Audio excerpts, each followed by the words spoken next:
Hi అండి, ఈరోజు నేనైతే బొబ్బట్లు చేస్తున్నాను. నేను బొబ్బట్లు చేయడం ఇది రెండోసారి. ఫస్ట్ టైం చేసినప్పుడు అస్సలు బాగా రాలేదు.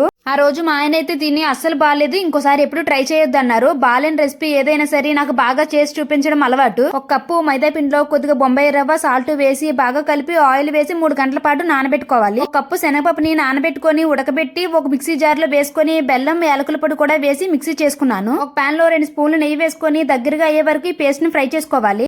ముందు నానబెట్టుకున్న మైదా పిండిని చిన్న చపాతీలా చేసుకుని లోపల స్టఫింగ్ పెట్టుకొని ఫోల్డ్ చేసి ప్లాస్టిక్ కవర్ పై కొద్దిగా ఆయిల్ వేసుకొని మనకు నచ్చినంత సైజు ప్రెస్ చేసుకోవాలి. పాన్ కి కొద్దిగా నెయ్యి అప్లై చేసుకొని ప్రెస్ చేసుకున్న బొబ్బట్లను అయితే వేసుకొని సిమ్ లో పెట్టి అటు ఇటు తిప్పుతూ కాల్చుకోవాలి.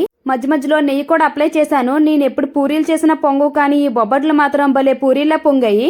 ఈసారి నేను చేసిన బొబ్బట్లు చూడడానికి బాగున్నాయి, టేస్ట్ కూడా అదిరిపోయింది. ఈ బొబ్బట్లు మా ఆయన కోసం అయితే చేశాను, కానీ చివరికి మా ఆయన వచ్చేసరికి అయితే బొబ్బట్లు ఖాళీ అయిపోయాయి. ఇంకో మంచి వీడియోతో కలుద్దాం. బాయ్.